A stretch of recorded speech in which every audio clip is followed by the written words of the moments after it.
No way. You know? You're very welcome. Oh, this one. No, that's not gonna go. Yeah, this is Oh my god. fresh tension on this side. Yeah.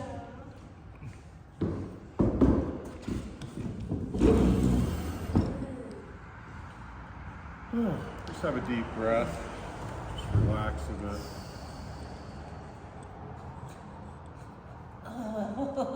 Yeah, I'm just having letting you know where I'm going to be working. Yeah. It's so tight. You up for it? I'll try. Okay. If you start to feel like nauseous or, you know what I mean? Like, because, you know, everybody has their limit as to how much they can shift in one go. So you just let me know, okay? You feel nauseous? Watching it? Watching it? What, just by watching it? ASMR is what they call that. Okay. Autonomic sensory motor reflex or something like that. Basically where you tune into what the other person is feeling. Yeah. Could have been. Some of the demos I've done before, like it's like that. Back when I was young, they had this show called Quincy MD, and he was a surgeon.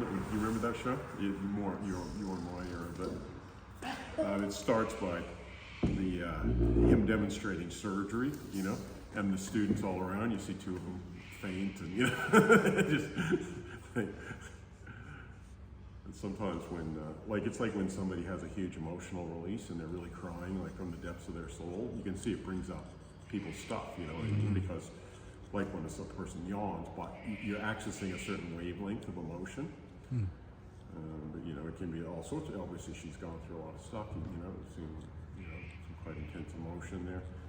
And that can then bring up people's, you know, if you're holding on to something similar, I always, you know, in my career, I've always noticed, like, if I'm working on somebody, an emotion is coming up for them, and they've got an emotion that I haven't dealt with inside of myself that I've been holding on to, it'll make me almost like I can't work on them, or it's like I can't go there, you know, because I'm like, oh, I'm sitting on that too. That scares me. That's you know, and then so the more you work on your own stuff, clear your own body, and you know, of your own issues in your tissues, as some people like to say, then the more you can just work through other people's stuff. And it's like you're the eye in the hurricane.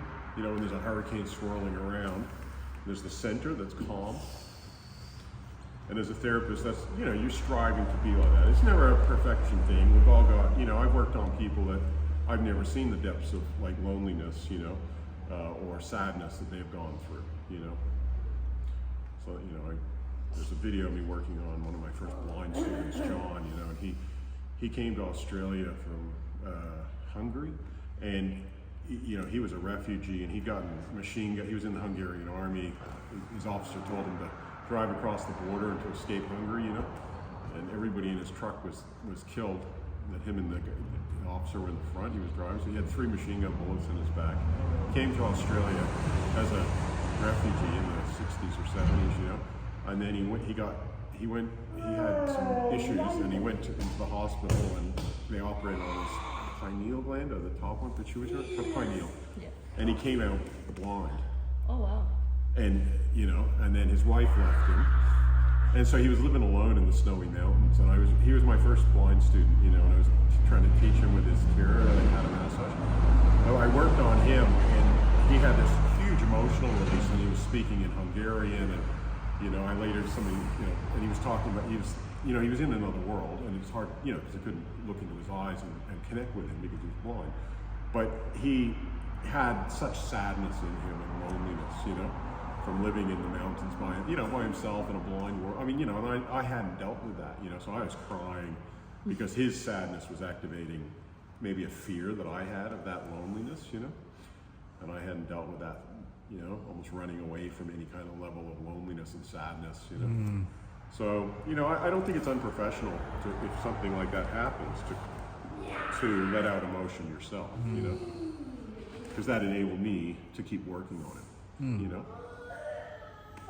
But, you know, sometimes things are sad, you know, life can be sad.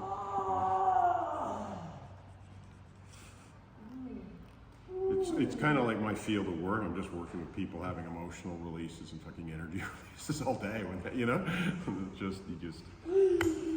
but you certainly got to shine that mirror inside yourself. You know. And it's a continuing journey, you know. It's not like a one-off thing. It's a continuing journey, and you know, I always compare it to being like a tour guide in a cave system, you know.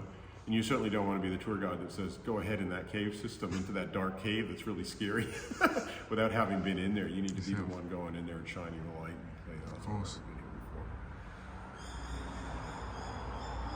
before. But you know, the cave system, which is like compared to the human subconscious, is always being explored further, you know?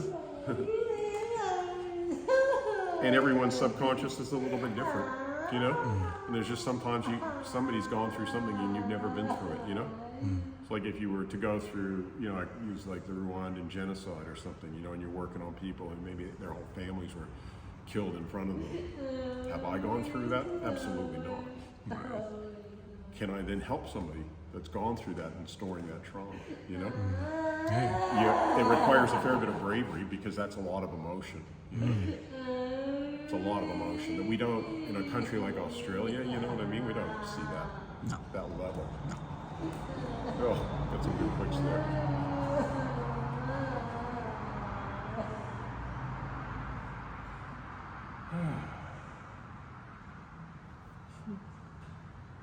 I'm just letting her breathe, cry into that. Just holding on to a lot. Doing really well, Natalie.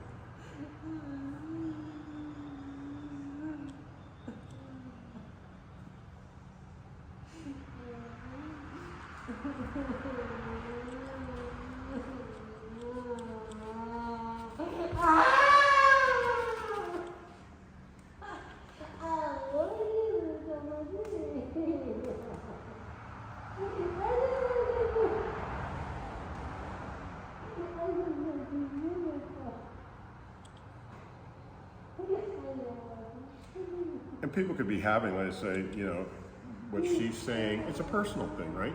Like what this guy was going through, he was talking in Hungarian. Apparently he was also talking about his ex-wife, you know, who he probably still loved or whatever, you know. Do I need to know the details? No, I don't. Just let him be in it. It's like their own private space in a sense. Sometimes people, when they're in these spaces, they're not even really aware that you're there. You know, they're going into such a deep level of subconscious healing. But they're in that moment, you know. And it really, you know, just let them, just be there. You're just a facilitator for getting rid of this shit, you know. And as I say, I'm in the business of moving shit, not analyzing it too much. You know, you naturally analyze it a little bit, but it's not, you know, sometimes whatever. You know, as I say, people can have emotional releases from when they were 1 year old. Did they understand it? No. Do I understand it? No. Just get it out.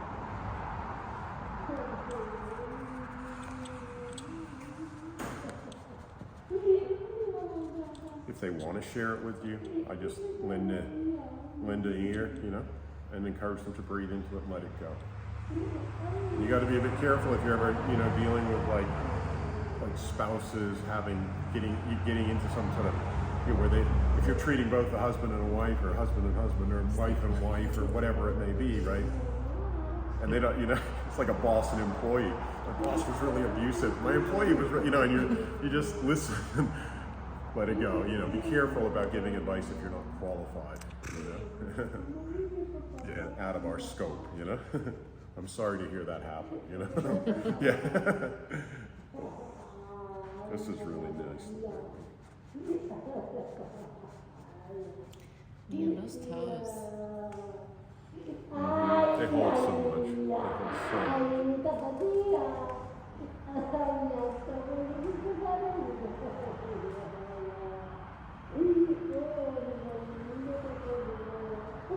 Kind of makes me want to cut them off. What's that? Makes me want to cut them off. Oh, yeah. It's a bit extreme.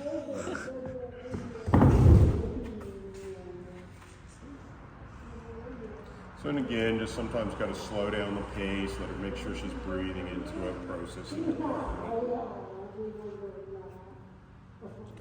But at the same time, we know she's very much a green light, wanting to get better, you know. Super keen on moving her shit, you know, just from talking with her during the course and everything.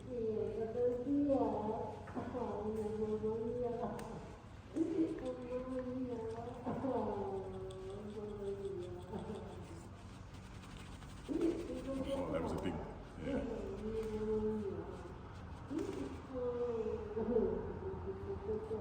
This is what I was talking about, the art of gentle persuasion. You know? Come on out.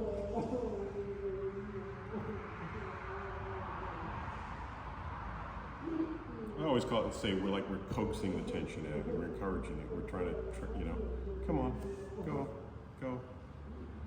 Whatever it may be, you know, it could be an emotion, could be something else, you know, go. You don't need to be here anymore.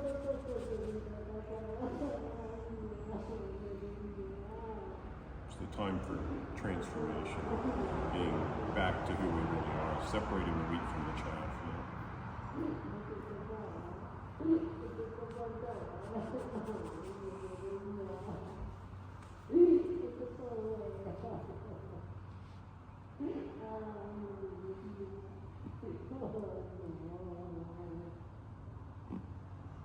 It's pissing me off again.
Did you hear that?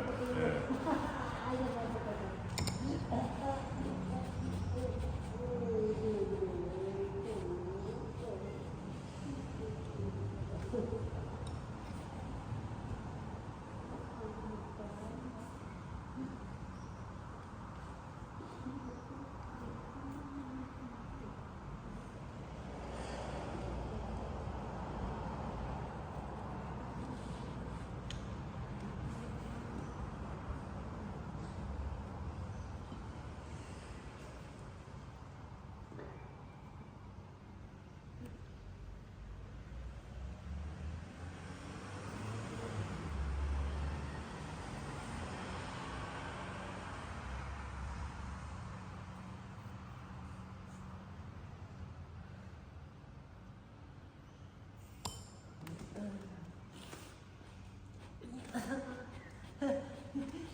Are you cold at all, Natalie?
it's still going to keep coming, you know. I can feel that obviously you get the pulse still pumping there, so there's more. Do you know what I mean? We're just opening some of the floodgates and just let it flow out, you know. And do not get up in a hurry. I mean, drink plenty of water when later on. Just chill. You're welcome. And there's still plenty more to be done. Haven't really got into your hands, and you know. But you know, we made a bit of progress. You know, that's the main thing.